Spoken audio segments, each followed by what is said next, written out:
Good morning, students.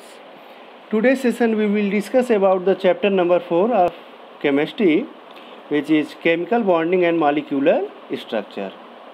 And this is the part first. Remaining part I will upload soon. Okay. So today's session basically we will discuss about the types of bond, chemical bonding, what is the need of chemical bonding, how many types of chemical bonding. Okay. And what are the causes of chemical bonding and what factor affected bonding, etc. Okay, let's see the chapter number 4, chemical bonding and molecular structure. Okay, first we know about what is chemical bond means अगर हम बात करें तो जुड़ना, bonding की जब भी बात आती है जुड़ना, तो यहाँ पे सबसे हम पहले बात करेंगे तो केमिकल बॉन्डिंग की बात कर रहे हैं तो केमिकल मतलब कि आपके जनरली जो भी एलिमेंट्स एटम्स होते हैं वो कैसे कंबाइंड करते हैं, वो कैसे बॉन्ड का फॉर्मेशन करते हैं, उसी के बारे में हमें यहाँ डिस्कस करना है. The force that hold different atoms in a molecule is called chemical bond. ठीक है, तो आपस में बॉन्डिंग होने के लिए कुछ कंडीशंस होते हैं और आफ्टर बॉन्डिंग आपस में जुड़े रहने के लिए प्रॉपरली एक फोर्स की नीड होती है.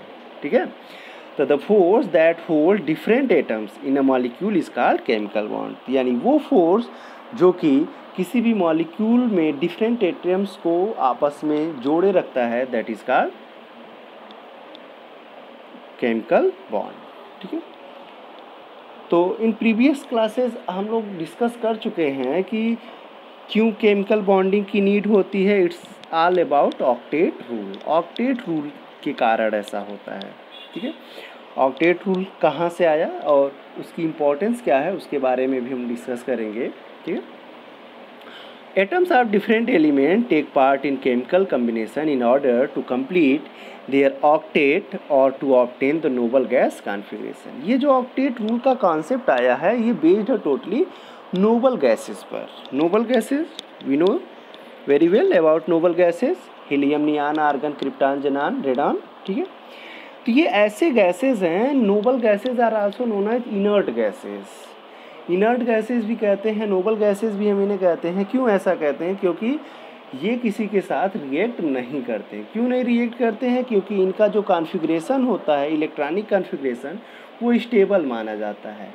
तो बाकी के जो भी एटम्स होते हैं वो इन्हीं नोबल गैस के ही इलेक्ट्रॉनिक कॉन्फ़िगरेशन को गेन करना चाहते हैं, जिसके लिए वो केमिकल बॉन्डिंग करते हैं. यानी जिसके लिए वो या तो इलेक्ट्रॉन्स को लूज करते हैं, डोनेट करते हैं, गेन करते हैं या शेयरिंग करते हैं. ये सारे फैक्टर्स अप्लाई करते हैं for obtaining the noble gas stability. ठीक है, तो हमें कैसे पता चलेगा कि नोबल गैस की स्टेबिलिटी कैसे है? तो बेसिकली अगर हम केवल हीलियम के अलावा देखें तो बाकी जितने भी नोबल गैसेस हैं सबके आउटर मोस्ट सेल में 8 इलेक्ट्रॉन्स होते हैं. Outermost shell is known as valence shell and the electrons which are present in outermost shell of an atom is called valence electron and the outermost shell is called valence shell. ठीक है, तो जो outer most shell होता है जिसमें electrons present होते हैं उसे हम वैलेंस इलेक्ट्रॉन कहते हैं और जो सेल होता है उसे हम वैलेंस सेल कहते हैं. ठीक है, तो वैलेंस सेल में 8 इलेक्ट्रॉन जब हो जाते हैं तो ये स्टेबल हो जाते हैं just like noble gases.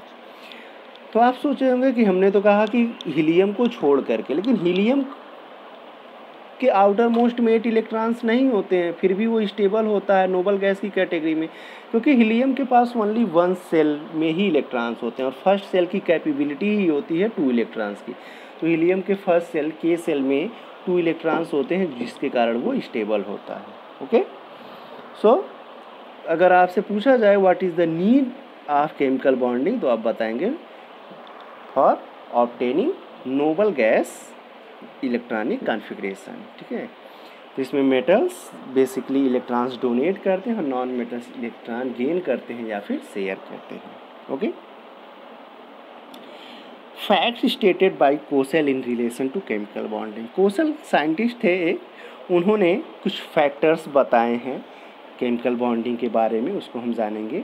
In the periodic table the highly electronegative halogens and the highly electropositive alkali metals are separated by noble gases. ठीक है, तो फर्स्ट पॉइंट उन्होंने क्या बताया कि जो हमारे नोबल जो पीरियोडिक टेबल में हाईली इलेक्ट्रोनेगेटिव एटम्स जो होते हैं, आप जानते हैं हैलोजेंस होते हैं, जिसमें कि आपका फ्लोरीन, क्लोरीन, ब्रोमीन, आयोडीन होता है, और हाईली इलेक्ट्रोपॉजिटिव एल्कली मेटल्स होते हैं जिसमें कि आपके lithium, sodium, potassium, rubidium, caesium, francium आते हैं। ठीक है, तो ये सेपरेटेड हैं किससे? नोबल गैसेस के ही बेसिस पे हम बताते हैं कि ये हाईली इलेक्ट्रोपॉजिटिव है और ये हाईली इलेक्ट्रोनेगेटिव है। दोनों ही जो होते हैं वो नियरेस्ट होते हैं नोबल गैस के।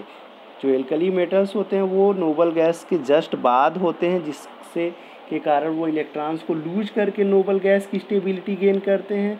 और जो नॉन मेटल्स होते हैं, जो नॉन मेटल्स में आपके हैलोजेंस हैं, वो बिल्कुल वो भी पास होते हैं किसके? नोबल गैसेस के। और वो अपनी स्टेबिलिटी कैसे गेन करते हैं? वो इलेक्ट्रॉन को गेन करके स्टेबिलिटी गेन करते हैं। ठीक है, तो अगर हम लोग पीरियोडिक टेबल में देखें तो ये केवल इसी से ही दोनों आपस में सेपरेटेड होते हैं। ठीक है, कि एक इलेक्ट्रॉन को लूज करता है और दूसरा इलेक्ट्रॉन को गेन करता है। ठीक है, formation of an anion and cation by the halogen and alkali metals are form by gain of electron and loss of electron respectively. अब ये जानते ही हैं, जब कोई एटम इलेक्ट्रॉन्स को डोनेट करता है तो वो कैटायन का फॉर्मेशन करता है। पॉजिटिव आयंस, जब कोई एटम इलेक्ट्रॉन को गेन करता है तो एनायन का फॉर्मेशन करता है, यानी निगेटिव आयंस। तो हैलोजेंस फॉर्म करते हैं एनायंस का और एल्कली मेटल्स फॉर्मेशन करते हैं कैटायंस का। Both the negative and positive ions acquire the noble gas configuration. ठीक है, और वो पॉजिटिव और निगेटिव आयन गेन करके ही नोबल गैस की स्टेबिलिटी को गेन करते हैं। The negative and positive ions are stabilized by electrostatic attraction. ठीक है, तो निगेटिव और पॉजिटिव जो भी आयंस हैं वो स्टेबलाइज होते हैं किसके कारण? इलेक्ट्रोस्टैटिक अट्रैक्शन उनमें, क्योंकि अपोजिट जब वहाँ पे चार्जेस जनरेट होते हैं तो उनके बीच एक इलेक्ट्रोस्टैटिक फोर्स वर्क करने लगता है। ठीक है, अट्रैक्शन होता है, जो कि बाद में जो वो एक दूसरे को अट्रैक्ट कर लेते हैं तो वो फोर्स कहलाता है। ठीक है, जस्ट लाइक यहाँ एग्जांपल देखिए, सोडियम है, सोडियम 1 इलेक्ट्रॉन को डोनेट कर देता है तो नियॉन की स्टेबिलिटी गेन करता है। अब क्लोरीन वही 1 इलेक्ट्रॉन गेट कर लेता है तो आर्गन की स्टेबिलिटी को गेन कर लेता है। दोनों एक दूसरे को डोनेट और गेन कर लेते हैं तो NaCl का फॉर्मेशन होता है। NaCl एक मॉलिक्यूल का फॉर्मेशन कर लेता है, कंपाउंड बन जाता है, और उसमें सोडियम अपने इलेक्ट्रॉन्स को क्लोरीन को डोनेट कर दिया है। ठीक है, जिसमें कि सोडियम इलेक्ट्रॉन डोनेट किया है तो पॉजिटिव है और क्लोरीन इलेक्ट्रॉन गेन किया है तो वो निगेटिव है। और इन दोनों के बीच में इलेक्ट्रोस्टैटिक अट्रैक्शन जो था वो एक दूसरे के जुड़ने के बाद इलेक्ट्रोस्टैटिक फोर्स कहलाता है। यानी यहाँ पर एक तरह का केमिकल बॉन्ड का फॉर्मेशन हो रहा है। तो ये एग्जाम्पल था, कोसल का थेसिस था, कोसल की थ्योरी थी, उन्होंने क्या बताया था। अब हम जानेंगे मोड्स ऑफ केमिकल कम्बिनेशन। ठीक है, मोड्स ऑफ केमिकल कम्बिनेशन की बात करते हैं तो फर्स्ट है आपका by transfer of electrons, complete transfer. ठीक है, इसमें क्या होता है कि इलेक्ट्रॉन्स जो होते हैं वो कम्प्लीटली ट्रांसफ़र कर दिए जाते हैं किसी दूसरे एटम को। जैसे the chemical bond which form by the complete transfer of 1 और more electrons from one atom to another is termed as electrovalent bond और आयनिक बॉन्ड। ठीक है, तो फर्स्ट बॉन्डिंग जो होती है उसे हम कहते हैं क्या? इलेक्ट्रोवैलेंट बॉन्ड या फिर आयनिक बॉन्ड। और ये कैसे होता है कि जब कोई एक एटम अपने इलेक्ट्रॉन को दूसरे एटम को कम्प्लीटली डोनेट कर देता है, कम्प्लीटली ट्रांसफ़र कर देता है, और दूसरा इलेक्ट्रॉन जो होता है उसको गेन कर लेता है, तो यहाँ पे फॉर्मेशन होता है इलेक्ट्रोवैलेंट बॉन्ड या फिर आयनिक बॉन्ड का। सेकेंड है आपका by sharing of electrons. The bond which is found by the equal sharing of electrons between 1 और 2 atoms is called covalent bond. In these bonds electrons are contributed by both. Sharing means 50-50%। ठीक है, यानी कि जब 50-50% यानी कि आधे आधे इलेक्ट्रॉन्स, आधे का मतलब कि दोनों के बीच जितने भी इलेक्ट्रॉन शेयर किए जाएंगे 50% एक एटम देगा, 50% अनदर एटम देगा सर। ठीक है, इसको आगे हम डिस्कस करेंगे with the help of diagram and more examples. आप पैनिक नहीं करिएगा, अभी हम इसको बस ब्रीफली जान रहे हैं, आगे हम इसको बहुत ही लॉन्ग वे में बहुत ही अच्छे से डिस्क्राइब करेंगे। ठीक है, तो यानी कि जब शेयरिंग से बॉन्ड का फॉर्मेशन होता है तो उसे हम कहते हैं क्या, कोवैलेंट बॉन्ड। ठीक है, यहाँ पे ध्यान रखना है कि इक्वल शेयरिंग होनी चाहिए। ऐसा नहीं कि शेयरिंग हो रही है, कोई एटम 2 इलेक्ट्रॉन दे और कोई एटम केवल 1 ही इलेक्ट्रॉन दो, ऐसी पॉसिबिलिटी नहीं होनी चाहिए। इक्वल की शेयरिंग होती है, यानी 50-50%। अगर 1-1 इलेक्ट्रॉन की शेयरिंग हो रही तो 1-1 की होगी, 2-2 है तो 2-2 इलेक्ट्रॉन की। ऐसा नहीं होगा कि एक एटम 1 दे और दूसरा 2 दे, ऐसा पॉसिबल नहीं। ठीक है, तो कंप्लीट शेयरिंग जब होती है, 50-50% की जब शेयरिंग होती है, that is called covalent bond. Third is coordinate bond, when the electrons are contributed by one atom and shared by both, the bond is formed and it is known as dative bond और coordinate bond. ठीक है, तो देखिए कभी एक condition ये भी बनता है कि कोवैलेंट में आपने देखा कि वहाँ पे इक्वल की शेयरिंग हो रही थी, इक्वल इलेक्ट्रॉन शेयर होते, बट कभी ऐसा हो कि जिसमें इक्वल शेयरिंग नहीं होती है, शेयरिंग केवल एक ही एटम करता है और मतलब कंट्रीब्यूशन जो होगा वो कोई एक ही एटम करता, बट शेयर दोनों करते हैं। तो इस कंडीशन में जो बॉन्ड का फॉर्मेशन होता है उसे हम डेटिव बॉन्ड या फिर कोऑर्डिनेट बॉन्ड कहते हैं। ठीक है, आगे एग्जांपल्स हम डिस्कस करेंगे। ओके, अब हम बात करते हैं आयनिक या फिर electrovalent bond. One by one सबको हम देखते हैं with examples. Ionic or electrovalent bond is formed by the complete transfer of electrons from one atom to another। ठीक है, ऐसा आप जानते हैं कि कंप्लीट ट्रांसफ़र किया जाता है एक एटम से दूसरे एटम में इलेक्ट्रॉन्स का।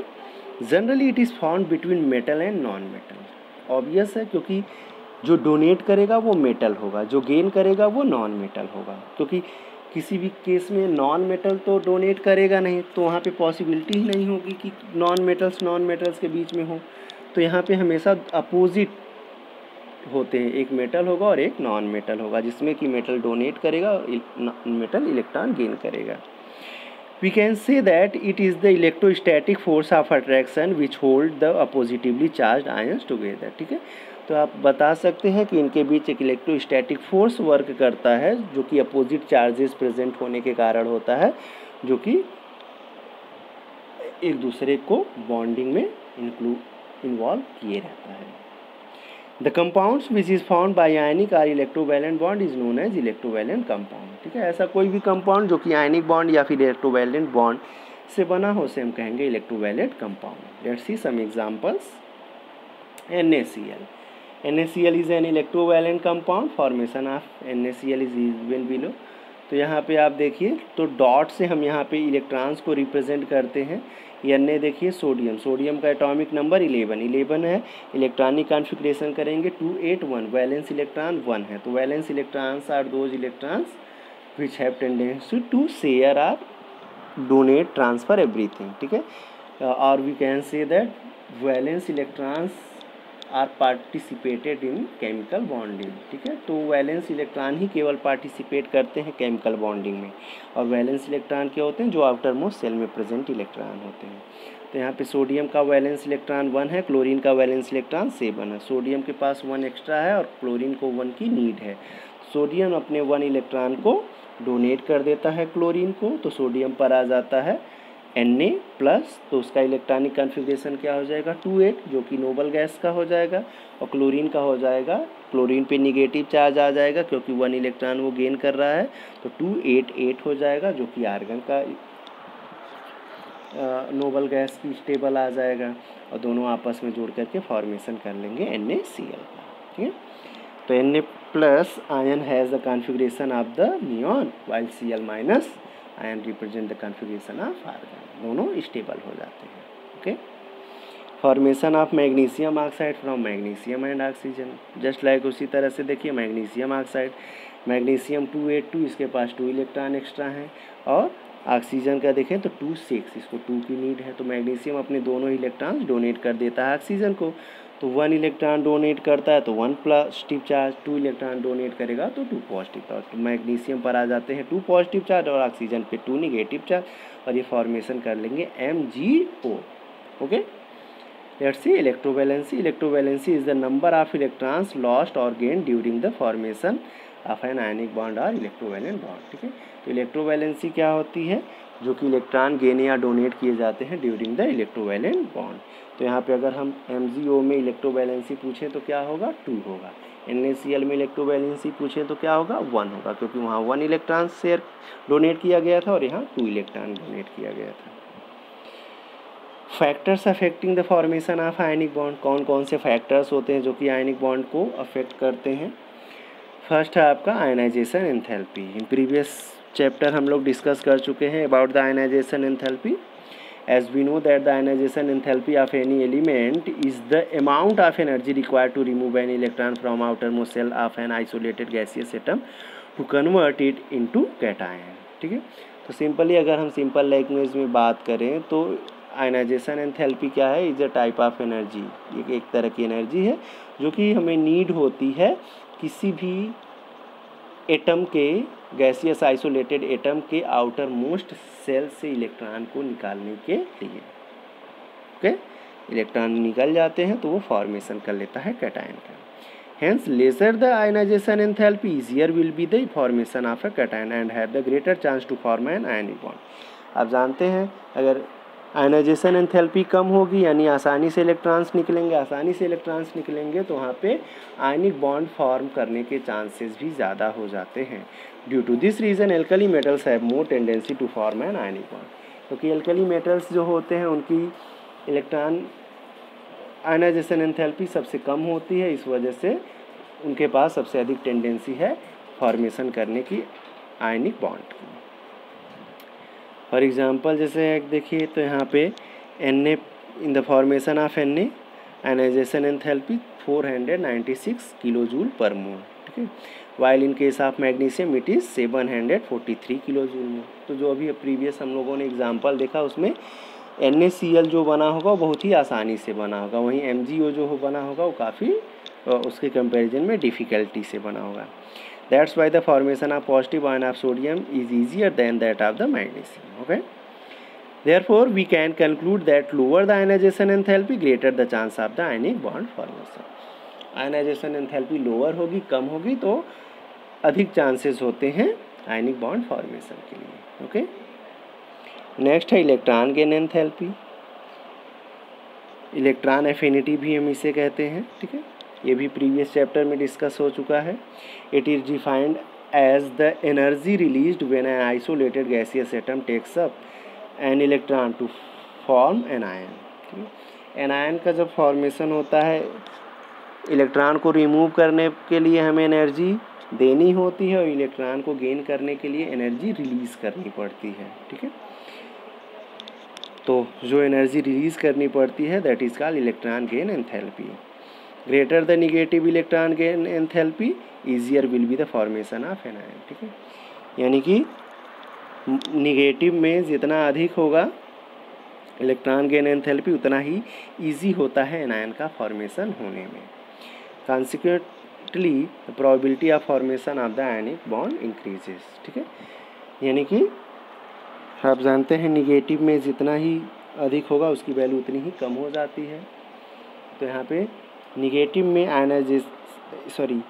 इलेक्ट्रॉन गेन एंथैल्पी निगेटिव में जितना अधिक होगा आयनिक बॉन्ड फॉर्मेशन होने के चांसेस उतने ही अधिक होते हैं। फॉर एग्जांपल देखें, halogen possess high electron affinity so the formation of anion is very common in halogens chlorine, fluorine, bromine, iodine, इन ये इलेक्ट्रॉन एफिनिटी हाई शो करते हैं, यानी इलेक्ट्रॉन को गेन करने की कैपेबिलिटी इनकी सबसे अधिक होती है। So they form anion easily and form electrovalent bond also. Next one, lattice energy और एंथैल्पी। ठीक है, एनर्जी को ही एंथैल्पी बोलते हैं। यहाँ लैटिस एनर्जी क्या है? It is defined as the amount of energy required to separate 1 mole of ionic compound into separate oppositely charged ions.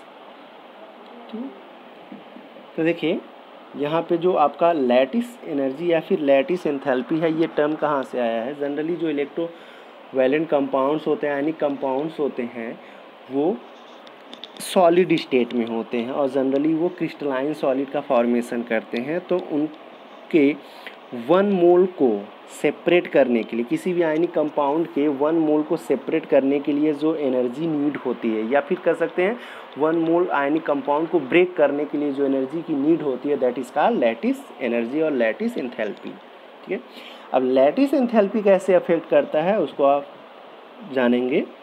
Lattice energy of an ionic compound depend upon following factors. Lattice energy जो है किसी भी compound की, वो 2 factors पे depend करती है। Size of the ion, smaller the size greater will be the lattice energy, यानी एटम्स की साइज़ जितनी छोटी होती है लैटिस एनर्जी उतनी ही अधिक होती है, यानी उनको तोड़ने के लिए, ब्रेक करने के लिए लैटिस एनर्जी अधिक चाहिए होगी। बड़ी साइज रहेगी आसानी से ब्रेक डाउन कर जाएंगे, स्मॉलर साइज रहेगी तो वो लैटिस एंथैल्पी काफ़ी कम होती है। सॉरी, स्मॉलर साइज होगी तो लैटिस एंथैल्पी अधिक होगी और बिगर साइज होगी तो लैटिस एंथैल्पी कम होगी। सेकेंड फैक्टर है आपका charge on the ions. Greater the magnitude of charge greater the inter ionic attraction and hence higher the lattice energy. ये भी डिपेंड करता है कि जो भी आपके कंपाउंड हैं उनमें चार्जेस क्या हैं, चार्जेस कितने हैं। अधिक चार्जेस हैं तो वहाँ पे फोर्स अट्रैक्शन जो होगा, इंटर आयनिक अट्रैक्शन जो होगा वो अधिक होगा। तो अट्रैक्शन अधिक होगा तो उसे ब्रेक डाउन करने के लिए एनर्जी अधिक देनी होगी, यानी लैटिस एनर्जी जो होगी वो अधिक होगी। और वहीं कम चार्जेस होंगे तो वहाँ पे लैटिस एनर्जी काफ़ी कम होगी। ओके, तो ये कुछ फैक्टर्स थे। Let's see general characteristic of ionic compounds. Ionic compounds के कुछ जनरल कैरेक्टरिस्टिक्स जानेंगे। फर्स्ट है फिजिकल स्टेट। तो जैसा कि हमने बताया, they generally exist as crystalline solids known as crystal lattice. Okay, ionic compounds do not exist as single molecule like other gaseous molecule H2N2O2 Cl2। ठीक है, तो जो भी आपके आयनिक कंपाउंड्स होते हैं वो सिंगल मॉलिक्यूल्स में कभी भी एग्जिस्ट नहीं करते हैं, और जब भी ये एग्जिस्ट करते हैं तो ये क्रिस्टलाइन सॉलिड का फॉर्मेशन करते हैं, जिसे क्रिस्टल लैटिस भी कहते हैं। सेकेंड है मेल्टिंग एंड बॉइलिंग पॉइंट। तो आयनिक कंपाउंड्स हैं सॉलिड स्टेट में तो डेफिनेटली इनके आयनिक, इस वजह से इनके मेल्टिंग बॉइलिंग पॉइंट जो होंगे वो काफ़ी अधिक ही होते हैं। ठीक है, next one is solubility. They are soluble in polar solvent such as water but do not dissolve in organic solvent like benzene. ठीक है, तो ये पोलर सॉल्वेंट है क्योंकि अपने आयंस में ईजिली ये ब्रेक डाउन हो जाते हैं, ईजिली ब्रेक हो जाते हैं, तो ये पोलर सॉल्वेंट हो। जितने भी पोलर सॉल्वेंट होते हैं वो वाटर में ईजिली सॉल्युबल होते हैं, लेकिन पोलर सॉल्वेंट्स जो होते हैं वो पोलर को ही डिज़ोल्व करते हैं, नॉन पोलर को। तो ये पोलर में डिज़ोल्व होते हैं तो ये नॉन पोलर में डिज़ोल्व नहीं होंगे। जैसे आप एग्जांपल देख सकते हैं, NaCl है। NaCl यानी कॉमन सॉल्ट को आप वाटर में मिक्स करेंगे ईजिली डिज़ोल्व हो जाएगा, बट वही आप केरोसिन ऑयल में डिज़ोल्व करेंगे क्योंकि वो नॉन पोलर सॉल्वेंट हो तो उसमें डिज़ोल्व नहीं होगा। Next one electrical conductivity. तो ये सॉलिड स्टेट में पुअर कंडक्टर होते हैं, बट इन्हें मॉल्टेन स्टेट में या फिर जब हम इन्हें डिज़ोल्व कर देते हैं वाटर में, they are the good conductor of electricity. ठीक है, तो जब ये सॉलिड स्टेट में होंगे तो ये इंसुलेटर होते हैं। ध्यान रखना, जितने भी सॉल्ट्स होते हैं सॉलिड स्टेट में ये इंसुलेटर होते हैं, यानी पुअर कंडक्टर होते हैं। बट जैसे ही ये मॉल्टेन स्टेट में या फिर वाटर में डिज़ोल्व कर दिए जाते हैं एक्वस मीडियम में, they are the good conductor of electricity. Next one ionic reactions. Ionic compounds produce ions in the solution which gives very fast reaction with positively charge ions. ठीक है, generally जितने भी ionic compounds होते हैं ये आपस में बहुत ही तेज़ी से रिएक्ट करते हैं क्योंकि आयंस इनके बहुत ही ईजिली ब्रेक डाउन हो जाते हैं और आसानी से ये रिएक्शन प्रोसीड करते हैं। वहीं जो आपके कोवैलेंट कंपाउंड्स होते हैं वो इस तरह की प्रॉपर्टी को शो नहीं करते हैं। जैसे है एग्जांपल देखिए, NaCl plus AgNO3 gives AgCl plus NaNO3। तो यहाँ पे इजीली ये रिएक्शन हो जाता है। तो ये था आपका about the ionic compound. Let's C covalent bond. अब हम कोवैलेंट बॉन्ड जो सेकेंड था, फर्स्ट आपका आयनिक बॉन्ड था, सेकेंड कोवैलेंट और थर्ड डेटिव बॉन्ड या फिर कोऑर्डिनेट बॉन्ड। तो पहले हम जानेंगे कोवैलेंट बॉन्ड के बारे में। तो कोवैलेंट बॉन्ड का जो कॉन्सेप्ट है वो लेविस लैंगुमायर कॉन्सेप्ट के नाम से जाना जाता है।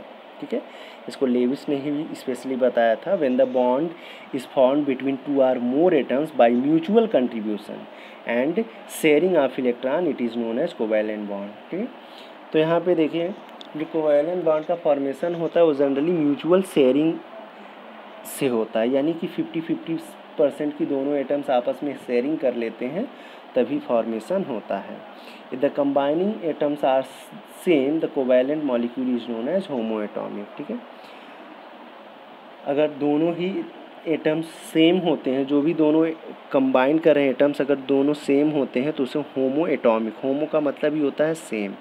अगर अलग अलग एटम्स होते हैं तो उसे हम कहते हैं हेट्रोएटॉमिक मॉलिक्यूल। जैसे एग्जांपल अगर हम बात करें O2 N2 Cl2 Br2, तो यहाँ पे आप देख रहे हैं H2, तो ये दो एटम्स हाइड्रोजन के आपस में जुड़ गए, दो एटम्स ऑक्सीजन के आपस में जुड़ गए, दो एटम्स नाइट्रोजन के जुड़ गए। तो यहाँ पे सिमिलर एटम्स आपस में जुड़ रहे हैं through covalent bonding, so they are called homoatomic covalent molecule. और जो H2O है, जैसे इसमें हाइड्रोजन और ऑक्सीजन जुड़े हैं तो उसे कहेंगे हेट्रोएटॉमिक। NH3 है, नाइट्रोजन और हाइड्रोजन जुड़े हैं तो उसे कहेंगे हेट्रोएटॉमिक। ठीक है, तो हेट्रो का मतलब होता है डिफरेंट और होमो का मतलब होता है सिमिलर। ठीक है, यहाँ पर एक चीज़ का और हमें ध्यान देना है कि जनरली जो ये कोवैलेंट बॉन्ड का फॉर्मेशन होता है इसमें ज़्यादातर जो होते हैं वो नॉन मेटल्स होते हैं, क्योंकि ये शेयरिंग के थ्रू बॉन्ड का फॉर्मेशन होता है और शेयरिंग वही करेंगे जिनके पास कमी होती है। ठीक है, मेटल्स तो जनरली एक्स्ट्रा इलेक्ट्रॉन्स रखते हैं तो वो शेयरिंग क्यों करेंगे, तो शेयरिंग की नीड जो होती है, जो डिफिशियंसी ऑफ इलेक्ट्रॉन्स होती है वो आपके नॉन मेटल्स के पास होती है due to this basically covalent bond formation by non metals. For example, तो यहाँ देखिए formation of hydrogen molecule, hydrogen इसे हम लेविस डॉट स्ट्रक्चर भी बोलते हैं। तो यहाँ पे आप देखिए हाइड्रोजन के 2 एटम्स हैं, आपस में 1 इलेक्ट्रॉन, एटॉमिक नंबर 1 होता है, आउटर मोस्ट में 1 इलेक्ट्रॉन है, उनको 1 की और नीड है हीलियम की स्टेबिलिटी पाने के लिए। तो ये 1 इलेक्ट्रॉन्स आपस में शेयर कर लेते हैं तो सिंगल बॉन्ड का फॉर्मेशन करेंगे। यहाँ पे आप भी ये भी देखेंगे कि जो आपके कोवैलेंट बॉन्ड होते हैं वो सिंगल, डबल और ट्रिपल बॉन्ड का फॉर्मेशन करते हैं। 1 इलेक्ट्रॉन शेयर करेंगे तो सिंगल बॉन्ड का फॉर्मेशन, 2 इलेक्ट्रॉन शेयर करेंगे तो डबल बॉन्ड का फॉर्मेशन, 3 इलेक्ट्रॉन शेयर करेंगे तो ट्रिपल बॉन्ड का फॉर्मेशन होता है। ठीक है, तो यहाँ हाइड्रोजन के केस में आप देख रहे हैं 1 इलेक्ट्रॉन शेयर किए जा रहे हैं तो सिंगल बॉन्ड का फॉर्मेशन हो रहा है। यहाँ पर ये भी ध्यान रखेंगे कि शेयरिंग के जो भी इलेक्ट्रॉन्स होते हैं वो दोनों ही एटम्स के हमेशा बीच में रखे जाने चाहिए, क्योंकि वो म्यूचुअल शेयरिंग हो रही है, यानी उन इलेक्ट्रॉन्स पर दोनों ही एटम्स का इक्वल अधिकार होता है।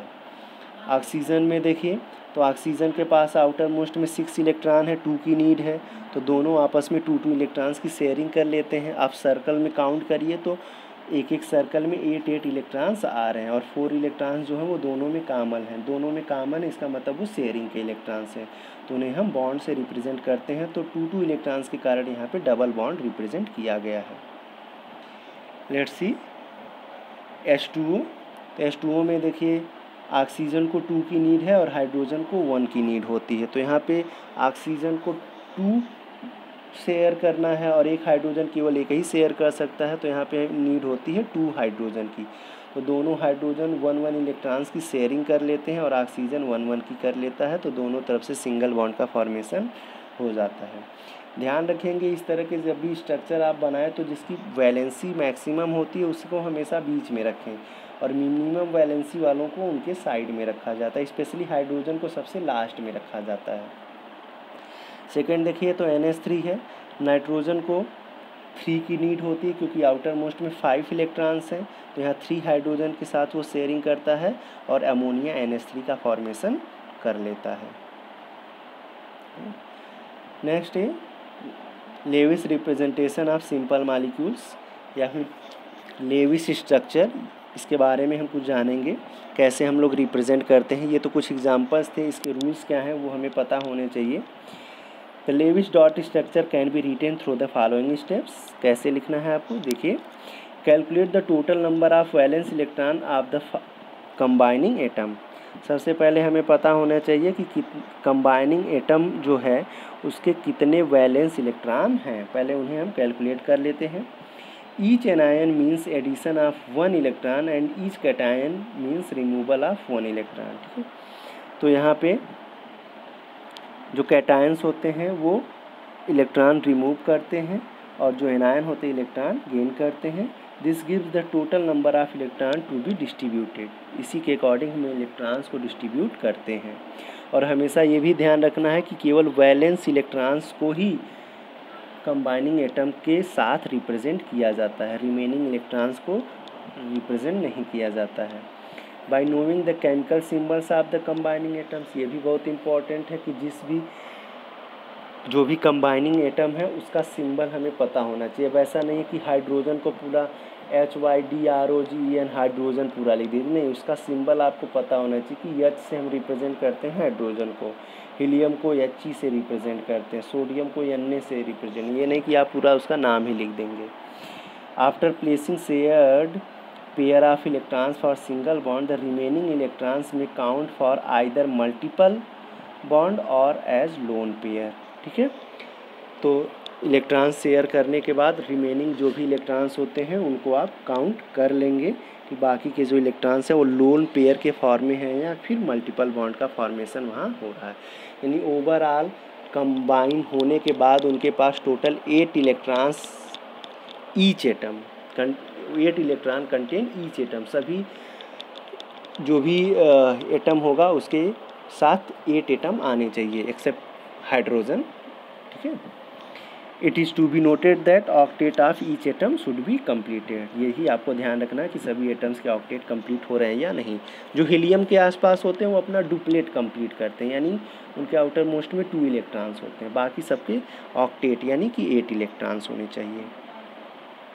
अब यहाँ पे हम आपको कुछ एग्जांपल्स दिखाते हैं। Lewis structure of some typical molecules and ions, generally बाकी सब तो आप बना ही लेते हैं। ठीक है, तो यहाँ पे पहला आप देखिए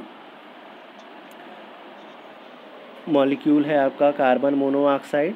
कार्बन मोनोऑक्साइड में आप देख रहे हैं CO का किस तरह से फॉर्मेशन हुआ है। ठीक है, CO2 है, O2 है, O3 है, H2O2 है, SO3 है, HClO4 है। ठीक है, सारा कुछ यहाँ पर आप देखेंगे। सिंगल बॉन्ड का मतलब आपको ध्यान रखना है 2 इलेक्ट्रॉन, 1 इलेक्ट्रॉन की शेयरिंग, तो 2 इलेक्ट्रॉन मिलकर के एक सिंगल बॉन्ड का फॉर्मेशन करते हैं। यहाँ पर आप ध्यान देंगे कि कार्बन मोनोऑक्साइड एंड O3 यहाँ पे रिप्रेजेंट किया गया है, बट इन पे चार्जेस हैं, बट ये एक्चुअली एग्जांपल्स होते हैं, आपके इसमें भी आएंगे, बट ये बेसिकली फॉर्मेशन करते हैं कोऑर्डिनेट बॉन्ड का, जिसको कि आगे हम चैप्टर में डिस्कस करेंगे। यहाँ पे HClO4 जो आपका परक्लोरिक एसिड है उसे भी कोऑर्डिनेट बॉन्ड में इंक्लूड किया जाता है, वहाँ पे फॉर्मेशन हम आगे करके दिखाएंगे आपको। ठीक है, कुछ आयंस के भी देखिए, तो Cn माइनस है, साइनाइड आयन है, इसका मतलब कि 1 माइनस का मतलब 1 इलेक्ट्रॉन। तो यहाँ पे आप देखिए कि यहाँ पे 1 इलेक्ट्रॉन ओवरऑल लगा दिया गया है। यहाँ पे नाइट्राइट आयन है, NO2 पर भी 1 इलेक्ट्रॉन है, यानी किसी एटम के पास 1 इलेक्ट्रॉन की कमी है उस पर वो माइनस चार्ज आता है। फाइनली आप देख सकते हैं SO4 है डबल माइनस, यानी यहाँ पर 2 पर चार्ज आता है। ठीक है, और O2 माइनस 2 है, यहाँ पर भी 2 माइनस चार्ज आता है। ठीक है, तो ये आप इस तरह से ध्यान में रखेंगे। ठीक है, आई होप आपको ये समझ में आ गया होगा। इस पे आप कुछ अपने तरफ से प्रैक्टिस करेंगे स्ट्रक्चर्स बनाने की, अलग अलग कंपाउंड्स की, और जो भी उसमें प्रॉब्लम होंगे वो आप हमसे डिस्कस कर सकते हैं। Thank you students, have a nice day.